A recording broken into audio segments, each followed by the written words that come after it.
Ladies and gentlemen, welcome to Giza. We are here with the Wrath of the Gods tournament. $15,000 prize pool for this one. So real S tier thing thanks to the sponsorship by Microsoft. And this is a community run event on top of that. So we've got Boyd, Iron Maiden, Yodesla, and myself contributing here with MetaPlays this time around, as well as on my personal channel. In the blue color, we have got our Odin player. This is Kenz Mahfi. And his opponent on the other side, spawning in the red. This is AOL's Matthieu. I'll pronounce it in English because my French is non-existent. Yeah, he's playing as Loki, and this matchup should be very interesting. It's very dynamic and back and forth, with Odin playing into Great Hunt. You don't necessarily have to use this thing in the arcade cage, which is not the case right now. It's not going to be done. Very easy here to just draw in the hippos, really, with your villagers sitting directly under the TC. This means that your villagers don't have to walk back and forth. You don't have to make an ox cart. Hell, you don't even need an ox cart for this tree, apparently. So very, very efficient here with just the one ox cart taking care of two resources while the town center takes care of the hunting. Now, why don't you use Great Hunt? I've covered this before, but you can see here with my advanced tooltips by Loki. You can get this mod yourself, by the way. I highly recommend it. Again, advanced tooltips. You go and get it. Arcade cage, they spawn 600 food if you cast them on the dudes, on the animals. And in classical, it's 1000. So that extra 400 food just means that you better wait 4 minutes before you use this. It can wait.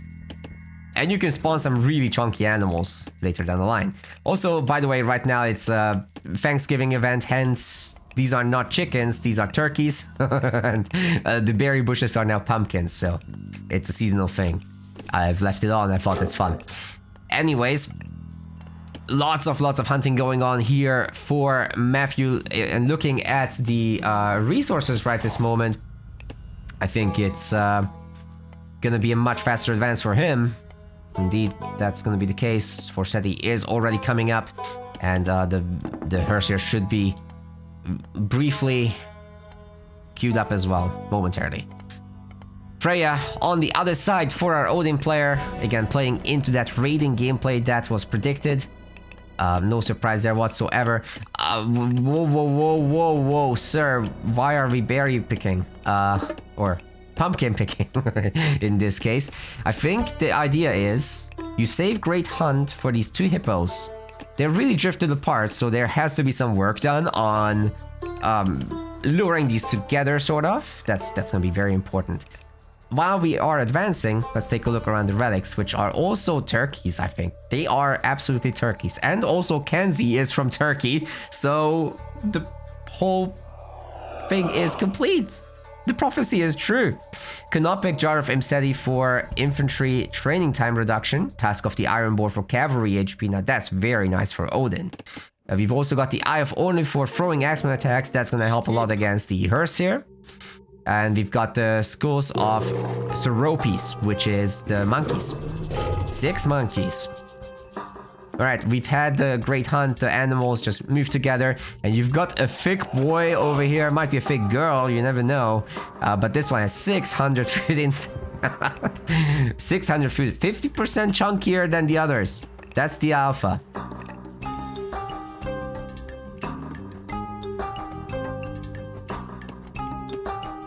Alrighty then, we've got the Great Hall, we've got the Longhouse. Everything's quite standard, ladies and gentlemen.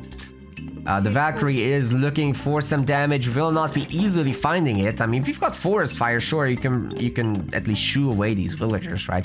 But it's not particularly powerful at all right now. In terms of the damage it does against units, it's like, you know, could be better. The Hersiers take a bit of a beating from the town center, but so does the Valkyrie, getting just slammed on the chin with a hammer or two. These Hersiers have absolutely no mercy. There's no way for the Valkyrie to be healed up without making another Valkyrie. And when the other guy is making a ton of Hersiers, you're not going to want to do that. So that will be like that for a time. Now, one thing that Loki players are really known for is to stock up on the dwarves. Now, why is that? Herseer don't cost a lot of gold, right? 80 food, 40 gold. That means that your food is your most precious resource. And if you just got enough people on food, like 7 or 8 villagers to hunt, then that will take care of your Herseer production just fine. And your goldies, they're producing excess. That's why you're making dwarves. You can see for our Odin player, it's not quite as heavy on the gold, right? Because of this. You do need to make the units and the dwarves, and not quite as many dwarves being made here for Kenz, but I think it's going 50-50 on them still. The chunker is going down, ladies and gentlemen. Alright, we've got the raiders, medium raiders now, as predicted. Of course, Odin has the regeneration, so you don't super rely on healing like from the Valkyrie. But the Valkyrie itself can't heal, it's human units and heroes only. Girls just looking for a little bit of a raid. Do they already have their upgrade? No.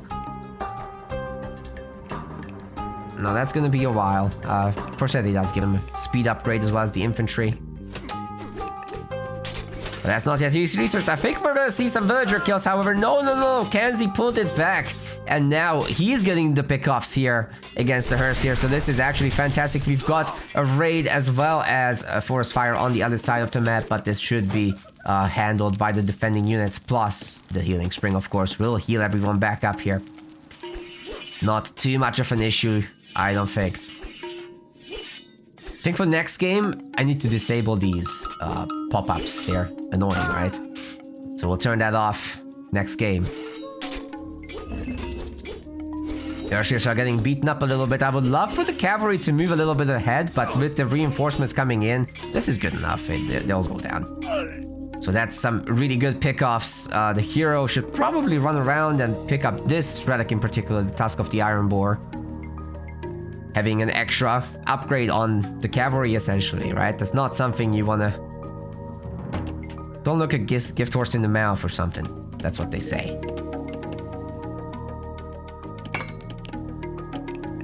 Although that's a turkey.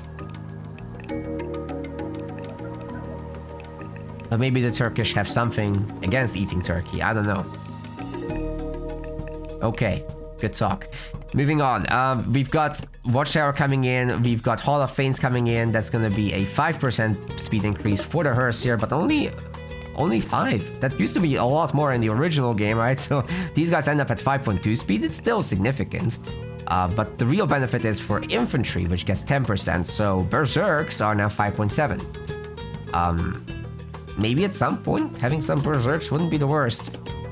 For Matthieu, we've got also the tower upgrade. He's devoured the gold mine already. So that doesn't get protected by this. And these dwarves are about to get caught by the cavalry. There's no tower here to escape into. Oh my god, he's not moving! Oh, the surround is not quite full, ladies and gentlemen. However, there will be pickoffs. These dwarves are going down shortly. Which is funny because they're short. Okay. That's a lot of losses right there. We're gonna see a bunch of herdmen getting added, but against pure throwing axemen and raiding cav, this is gonna be a rough composition to try to make something happen with. We've also got medium infantry coming in. We've got Skadi coming in. This is exactly what I was talking about before the games started, that if you have frost available, you can make so much happen with that. You can count the flaming weapons. You can use it preemptively to get the gold stuff going. Like, imagine freezing all this and just building up your army significantly. Behind all that, there's some raiding cavalry by our Loki player also. And actually, you know, having these human units, or any units with bonus damages in particular, humans and heroes, they gain some extra from Loki's bonus. So they're actually pretty good at fighting, it turns out. A single pickoff has happened here. I don't think the cavalry is going to want to engage this. Not just because of the kitchen knives, but mostly because the large army group is following. Taking out a bunch of houses wouldn't be the worst. I am curious as to whether Matthieu will get up to the heroic age in time. So far it's not queued, and making herdman just means that you're spending your food, which you're gonna need for the heroic age.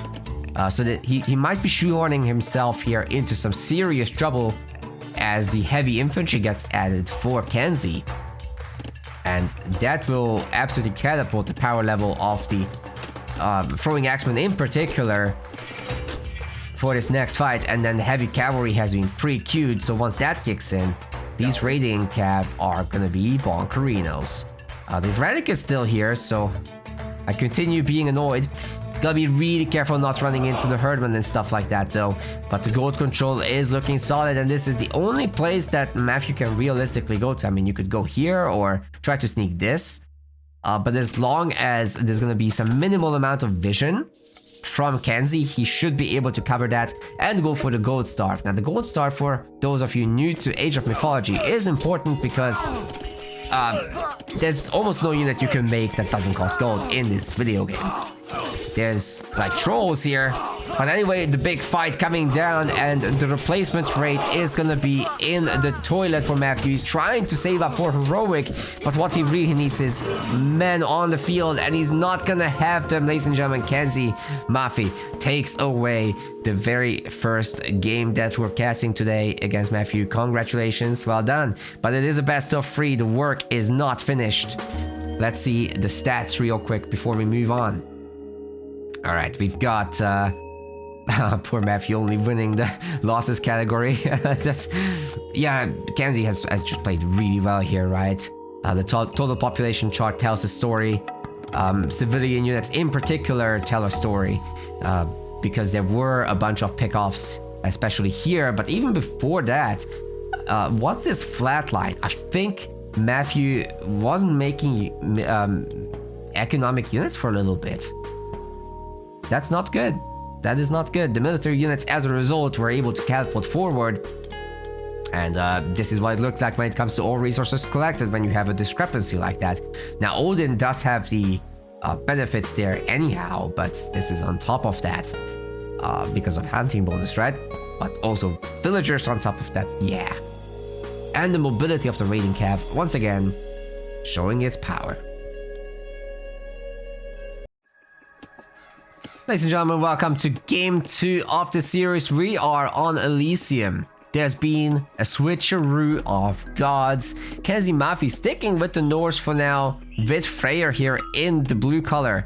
And in the red, we've got Matthieu picking Gaia. Now, Gaia has been rather dominant, but, you know, Freyr is not bad himself. You've got all these super cheap technologies that you can get for essentially half price but longer research times in exchange. So you just get these archaic age upgrades and you're kind of Gaia at home.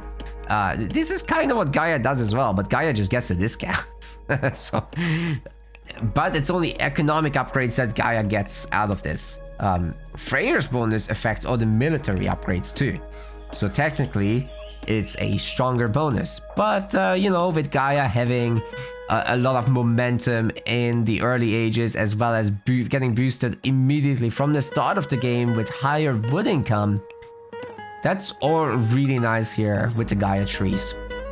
And they act as kind of natural protection for your gold mine.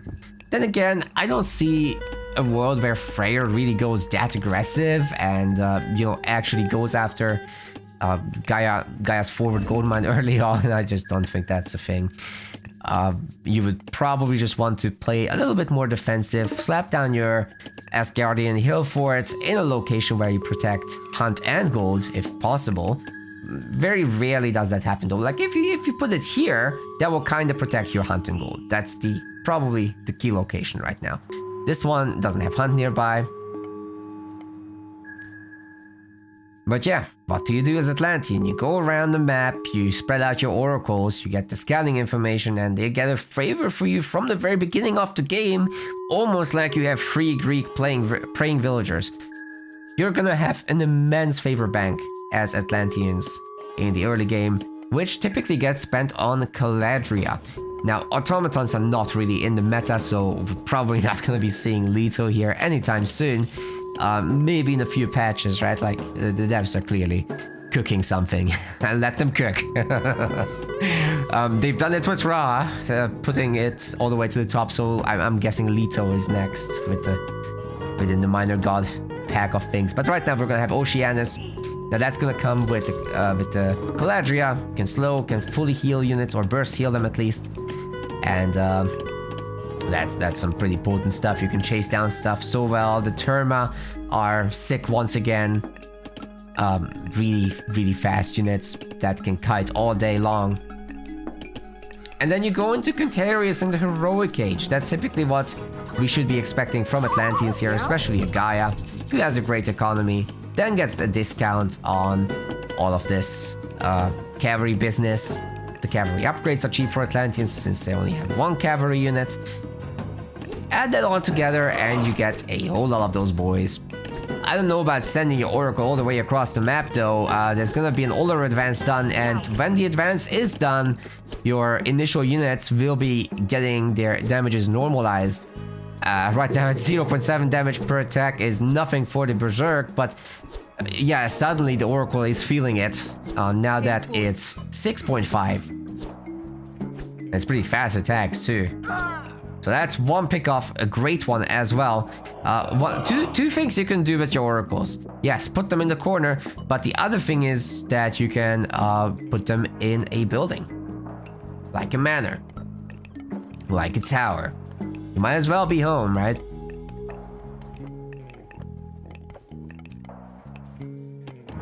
So that can keep them safe. That's a double longhouse. What is going on? With Uller, you also got the technology for increasing the infantry speed, and I'd be very impressed with myself right now if I remembered the name, but alas, that's not happening, is it? We've got the second town center from Matthieu. Loving that. So what's the purpose of these two longhouses? I'm sure there's gonna be an Asgardian bastion at some point in this game, but right now this is looking like we're playing Odin. There's more on wood, which could indicate the desire to get a TC, which against Gaia is not a bad idea at all, but then why would you make a Great Hall already? Or a double longhouse for that matter? No, this has to be aggression somehow. We've already got Shaft Mine coming in for our Gaia, oh my god. Securing the second gold mine, however, is not going to be completely trivial, so that's something to keep in mind, ladies and gentlemen. Yes, that gold mine is going to be consumed fast. The Gaia will hope to obtain the Heroic Age by then, and then the birds do the job. In H2, the Stymphalian birds are very terrifying for Norse to deal with because, well, you don't have a whole lot of ranged business. You've got Throwing Axemen, which have absolutely no bonus against flying. Unlike in the original game, they no longer get the upgrade for their bonus against flying, right? You make Goldie instead in the Heroic Age. Sure, you've got Draugr, but they're not particularly damaging against single targets. The whole idea is that you hit multiple. Right, it is a TC, so my prediction was correct. But with a massive float here, that's a lot of dwarves. So I think it's time to put some dwarves to work on the other resources as well. This is a very economic Norse play, but I'm not sure it was super necessary to make all these buildings immediately, especially the Great Hall. But, you know, it's not like Gaia will be attacking. There's the Servants of Glory, that's what it's called, of course. That's what the speed tech is called. Now we've also got Bite Off the Shark.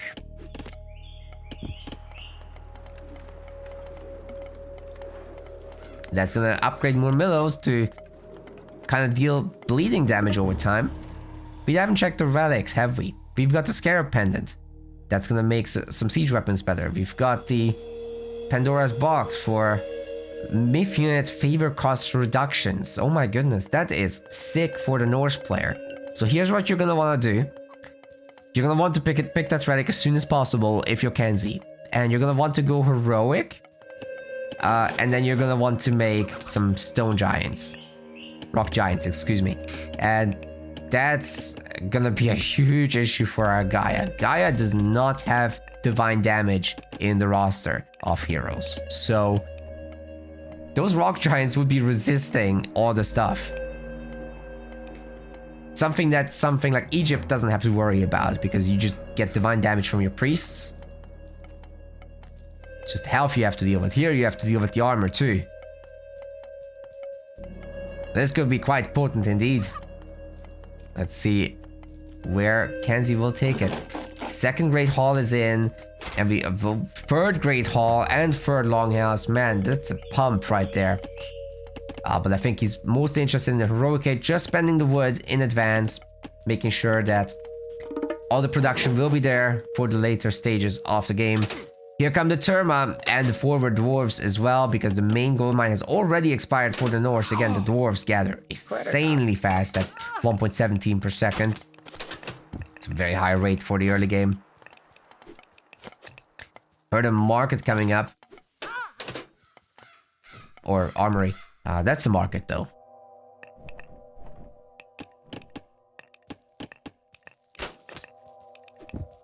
And there goes a Igor. Which also gets a discount. The age ups get a discount. It's crazy, but they take longer. So not that much longer though. It's not that much cheaper either. It's a different modifier for that. Alright, with the upgrade of this is a very peaceful game, man. We've got the upgrades coming in, we've got copper armor, copper weapons. It might be worth considering actually making a second armory here if you're playing as Freyr. Freya is coming in also as predicted, as the script has been written, as the prophecy has foretold. Got an armory now for Matthieu as well, but then you make a market and an armory? I don't know about that. Terma break a wall somehow. With the pierce damage is not very likely to occur, but hey, 5.5 speed. Guess what? The raiding cav are faster, so technically you have enough of those, you'll be fine. We're also gonna have the ring oath researched, which is gonna... Did that get cancelled or finished? What it would do is reduce the favor cost of Asgardian Bastion, but I think he cancelled it, right? 40? Is that right? I think it's... No, it did get researched because it should be 100 without that, yes. Granite Moss coming in, 63 wood. That's a very particular cost. We've got Poseidon's Secret coming in. Also, that will make all the cavalry cheaper. Not the Terma, but the Contarius. And there should be quite a bunch of those coming up momentarily. He's just waiting to actually finish this tech to benefit from the discounts. In the meantime, you can make a bunch of Archers who are already heavy. Alongside the Terma, of course. But it's looking like Kenzi is interested in some fighting. We're gonna also see some Goldie added in, by the way. Even Watchtower. Ooh, that's a really good catch on that citizen. Should have garrisoned through the manor.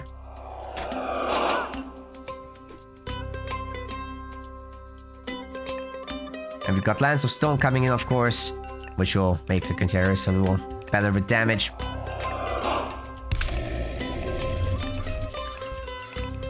Not just that, it slows down enemies. We've also got Feast of Renown coming in, and I think there's not enough conversation about this technology, ladies and gentlemen. If you've got talent centers, if you've got fortresses, which you can have quite a bunch of, especially when you play as Freyr, because you can go over the limit thanks to Asgardian Bastion. Oh my god. You can get so much food. It's one per each of those buildings. Per second. It's crazy income right there. And these are crazy good raids. These fast berserks are doing the work. Very nicely done by Kenz. No reaction thus far from Matthieu. But if he gets enough Contarius out, surely he can get some business done. Already got copper armor as well as weapons. So not gonna be too far behind the Norse. The shields there, that's the difference for now. We're gonna have 9 waves researched. It's like... It's gonna make the ramps into early battle ramps, essentially. It's the same kind of tech with movement speed and damage for your siege weapons. And we've got Tempest coming in. Now this is gonna be your baby lightning storm. The Norse army is just looking absolutely devastating here. And I'm not sure the Atlanteans can hold on. The mini lightning storm from Tempest is destroying everything, freezing up the villagers in a moment. They're super slow already. But actually, you know what? The Arcus and the Terma and the Palace Fire are doing okay. And now the God Power is gone and suddenly there's not that many Norse units. The Terma on the ranged units will be doing devastating damage. This could work out, actually, in the defense. Very nicely done by Matthieu. He's ahead now in the score. And actually has a chance of pushing in a moment. Oh god. The pig! It's the oink! It's so slow now. It's been casted so far away from the town center. Can it even do anything? It's barely got any lifespan left, but right now it's just blocking all these boys left and right. They're flying or learning to. Holy crap, it's killing everything. Oh my god. Okay, it's been finally dispatched, or did it run out of life? It certainly didn't run out of hit points. That was actually pretty strong for such a silly way of using it. It was actually pretty good. Right, are we gonna see rams? No, it's gonna be actually Huskar, which are not a bad idea against all these Terma and Arcus. They have some really high pierce armor. The Yard is also a really good addition. Also high pierce armor, high health, good cost efficiency. The walls will be holding for a moment. This is Stone Gate after all. We're gonna see the dwarves backing off to different gold mine. Matthieu grabbing a third settlement, however. This is starting to get real interesting. So far, however, the man only has two oracles, as I was saying. And that's not quite as much as you should have. I think you should double or triple that at the very least. Ideally triple. And then you can pump out some Myth units, some birds. Force out more of these Goldie. And you can just go after them with your cavalry.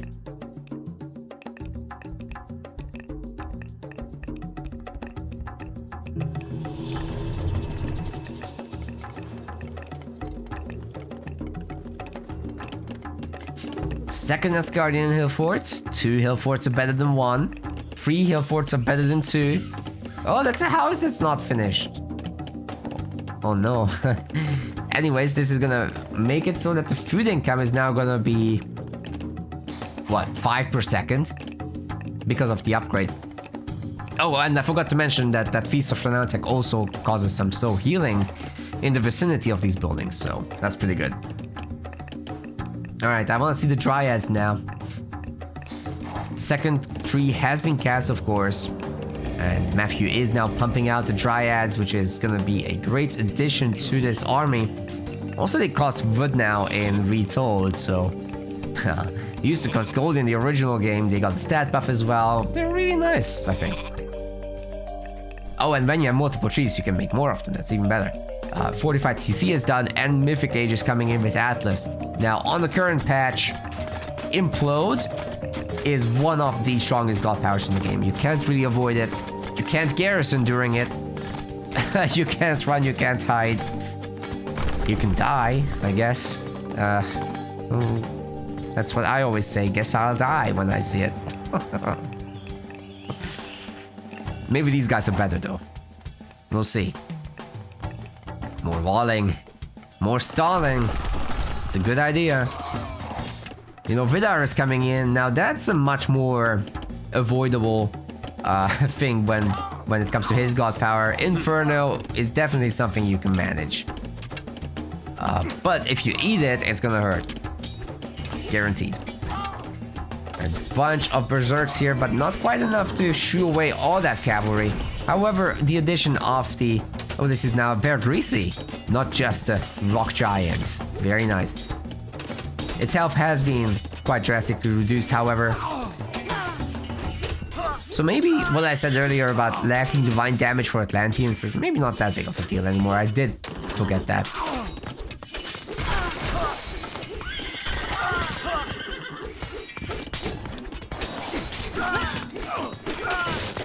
Draugr getting a little bit of work done by himself. It's all credited to the Draugr. Implode might be happening soon. Both players reaching Mythic in the same moment.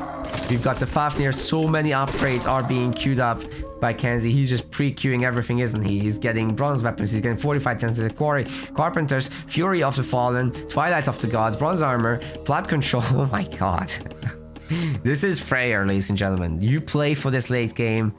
You get all those techs. You go make something happen, yeah? After all that, champion, infantry, and cav is coming in also now. Let's talk about these Mythic Age special upgrades though. Fury of the Fallen is really cool. So basically it boosts Berserker's damage when nearby Berserkers die. Makes them angry. We've got Twilight of the Gods. That's gonna give some bonus damage against heroes. So if there's any Atlantean heroes, they're gonna be easier to pick off by any human unit. And then there's all these levy upgrades coming in, which will allow him to produce units quicker. Fire siphons on the field in a moment as well. And we've got, of course, the Argus. Ladies and gentlemen, we've got a nuclear launch. Holy crap, the entire army is gone. All of those Argus are dead, but it gets worse. There's a black hole on the field as well. Not much could be avoided there, but plenty of units did survive. Unfortunately, some of them might have been stuck in the forest, but not this time. Actually, you know what? Kenz got away with this in a pretty good condition, I would say, overall. The Argus here in the back are super weak. So as long as Kenz realizes that, he should jump on them and they'll just evaporate to the counter units. I think he doesn't have the setting on, guys, like I have. When my units are damaged on the screen, they're missing the health bar and it's always on. It's always visible. If they're full HP, it's not visible. I think that's an essential setting for competitive. Because did you see just what happened? These units looked at them from point blank and they disappeared. It's over. That army is a goner. Kenz Mahfi pushing very powerfully. Might be able to actually get a gold star going. This Fafnir doesn't have any opposition. There's no Atlantean heroes. The Berserks are getting on top of the villagers and they're berserking so hard right now. Their damages are increased as nearby guys die. Holy moly, the villager deaths. The most satisfying sound in the game when those donkeys go down. No bias at all. Kenz Mahfi is going to be victorious with that super powerful late game. Essentially, all his upgrades were done already. He was getting some more Berserker business as well as the Freyr special to further boost his units. He didn't need them. He did not need them. So powerful here. That's going to be a 2-0 victory, ladies and gentlemen. And no further maps will be required for this one. Thanks to AOL and Matthieu for playing in the qualifier. Unfortunately, no points for him today, but Kenz Mahfi just played so well. Really very little to add besides that one thing about the Arcus and the hit point bar setting. That would have helped him a lot there to do it earlier, but whatever. He didn't need the help, did he? 186 kills to 123. I think he was very comfortable. His resources have gone bonkers earlier. Going back to the timeline once again, civilian units, sure, he wasn't ahead there. His TC was later. He built 3 military buildings after all and several units, as you have to do with Norse. But in terms of all resources collected, he kept pace with Gaia. That's impressive by itself. We want to thank our MetaPlace website subscribers. Your contribution helps us keep the project sustainable. As we reach higher subscription goals, you are helping us cover more and more behind-the-scenes costs, such as video editing. Check out our subscription page using the link in the description, and remember to collect your perks. We will see you the next time.